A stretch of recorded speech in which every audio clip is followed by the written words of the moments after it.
Dans notre compte d'Office 365, il y a plusieurs services, entre autres l'utilisation du courrier et du calendrier qui est un agenda.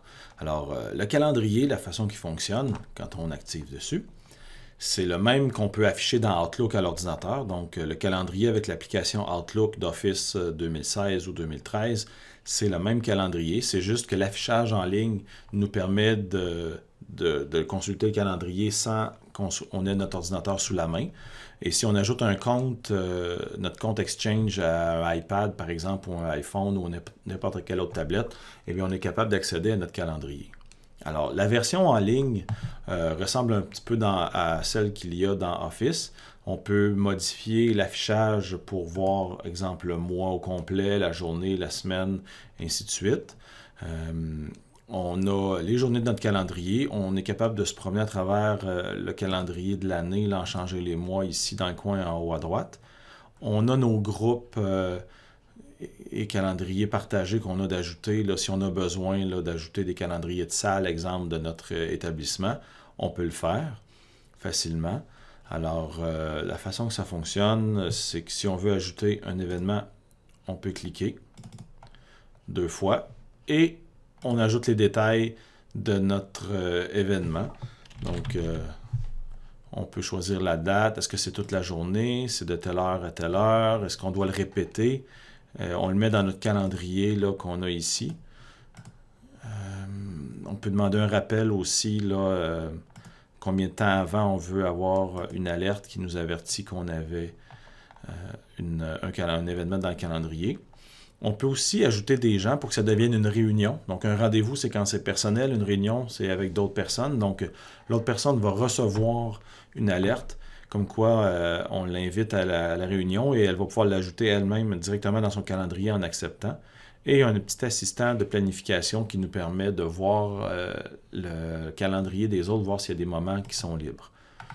Donc, on a un petit éditeur qui nous permet d'ajouter des images, des icônes et quelques fonctions pour modifier le texte qu'on veut. On peut aussi utiliser les catégories. Ceux qui utilisent déjà les catégories dans le cadre de leur utilisation d'Outlook, les mêmes catégories s'utilisent. Donc, il y a une couleur particulière qui va apparaître.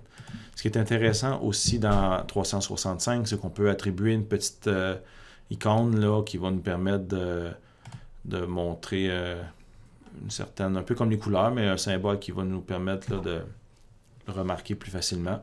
On peut joindre des fichiers aussi pour que le moment venu qu'on ouvre notre calendrier, les fichiers soient là au besoin. Et on peut même envoyer un sondage aux gens avec qui on veut partager la réunion pour pouvoir en rediscuter. Alors, il s'agit de prendre le temps de regarder tous les éléments, remplir ceux qui nous conviennent. On n'est pas obligé de tout utiliser les fonctions, mais ça peut être intéressant de pouvoir le faire. Donc, quand c'est terminé, on enregistre et notre événement apparaît ici. Donc, quand je le sélectionne, j'ai une petite vue de ce qui s'en vient ou de ce qu'il y a à l'intérieur. Je pourrais le modifier ou le supprimer si j'en ai plus besoin. Donc, voilà pour le calendrier. Si on veut consulter, bien, on peut cliquer une fois ou cliquer 2 fois pour ouvrir au complet l'élément. On peut le fermer aussi avec la flèche, le X qui est dans le coin. Donc, c'est sensiblement cela. Je vous invite à prendre le temps de regarder les boutons et voir qu'est-ce qu'on peut créer avec les différentes fonctions. Donc, un peu comme dans Outlook, on a les 4 icônes ici du courrier, du calendrier, des contacts et des tâches. Donc, si on veut passer d'un à l'autre, on peut passer directement ici ou utiliser le lanceur d'application pour aller chercher une autre fonction d'Office. Donc, voilà en gros comment fonctionne le calendrier. Vous avez peut-être remarqué ici qu'il y a la météo. Donc, dans nos réglages d'options de calendrier, on peut choisir d'avoir l'affichage de la météo. Donc, on clique ici sur météo et on peut l'avoir oui ou non avec la ville d'où on vient. Donc, ça nous permet d'avoir un petit brin de météo à travers notre calendrier au besoin.